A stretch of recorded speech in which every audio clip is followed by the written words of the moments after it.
this is Jim here on the Desert Phantom. I want to give you a little bit of a quick rundown of some of the things going on here. We're just about done with what we can do. At this point, my wife's finishing up cleaning, doing dishes, and that sort of thing. But I want to give you the run through on the mechanical. I think everybody knows how to do the batteries, so now we're going to move ahead. We have a different mechanic, different service this year. So you have Aramark. Everybody needs to check in with Aramark and get on the schedule. Everybody needs to do a cleaning and pumping, and of course fueling. Our mechanic, Junior Long, is a pilot. So if you need a pilot, that's the guy to choose, because he is our mechanic and a lot more flexible. So I'm going to give you just some pointers as we go here, and a few things that are very necessary that we have to do. His number here, Junior Long. If you have any mechanical, electrical, any kind of issues, you can call him right away.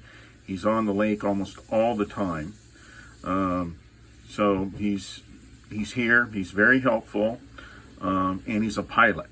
So if you need pilot service, that's the best, quickest guy to get. We have our inverter system working right now. We're at about 24.6.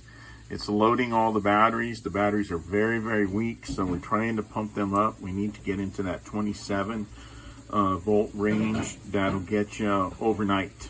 Otherwise, we may have some overnight running out of power.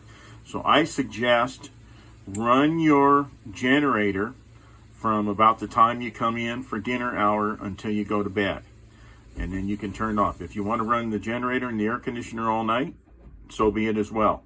But run at night. That should give you power to get through all the day and all the nights. All right, I'm going to go back to the engine compartment right now. But before I do that, I wanted to show you this.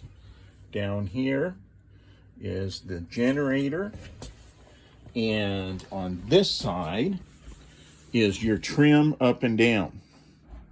One of the things I'm going to request is that you check the props every time you get on the boat.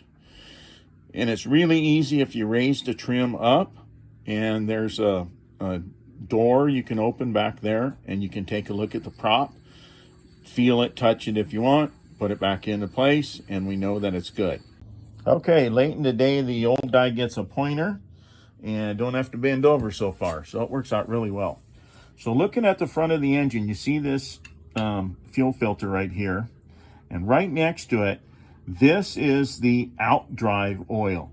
Very, very important. We had a catastrophic failure last year because one of them ran out of oil.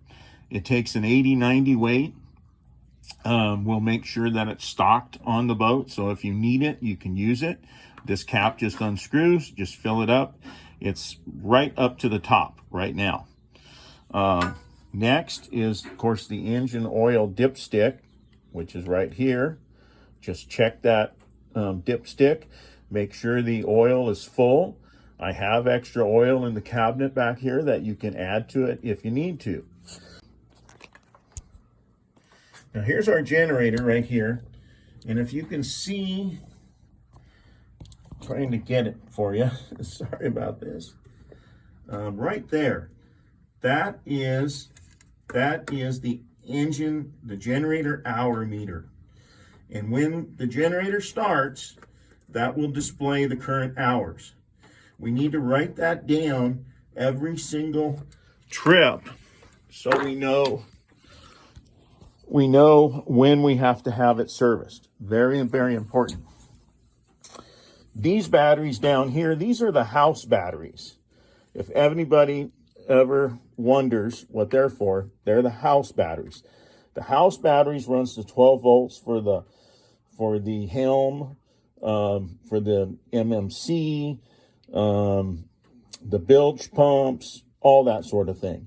Our 12 volt onboard water, our 12 volt lights, that's all run by these.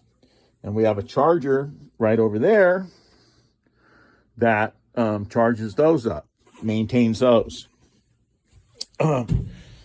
really, that's about the extent of it.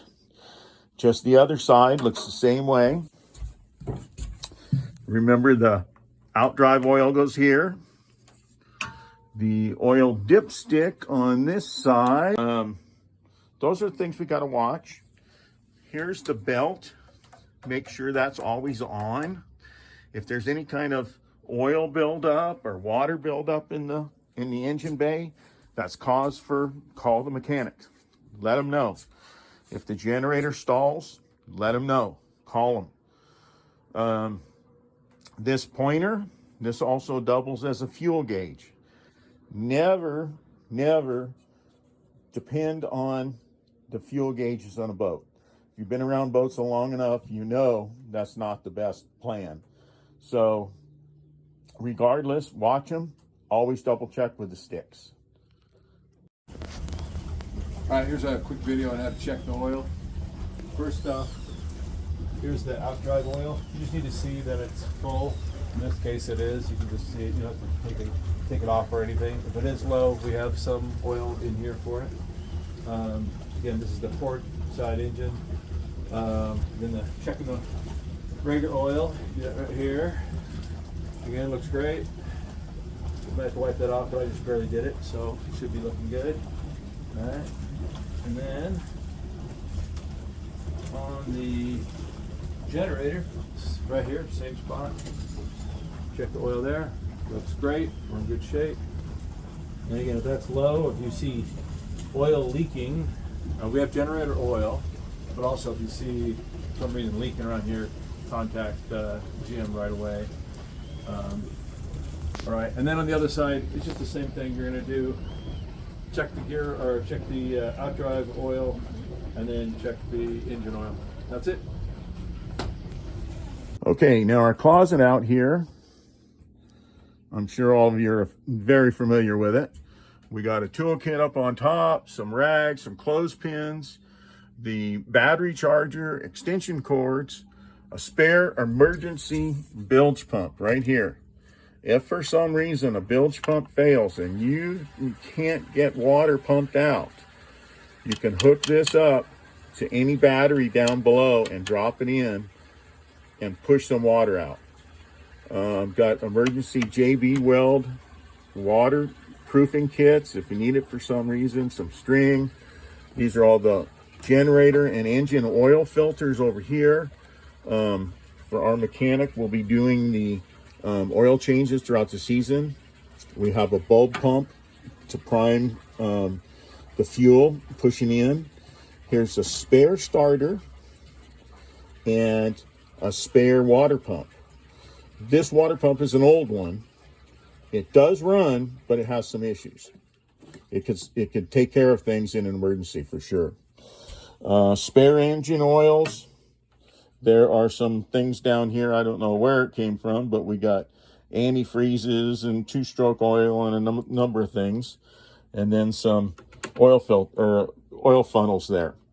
I will get some 90 weight and some hydraulic oil, and that's for the steering. The steering takes the hydraulic oil, and the 90 weight gear oil goes into the outdrive.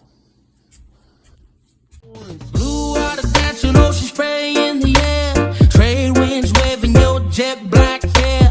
Island girl, kinda east side crazy. You never call me yours, but you call me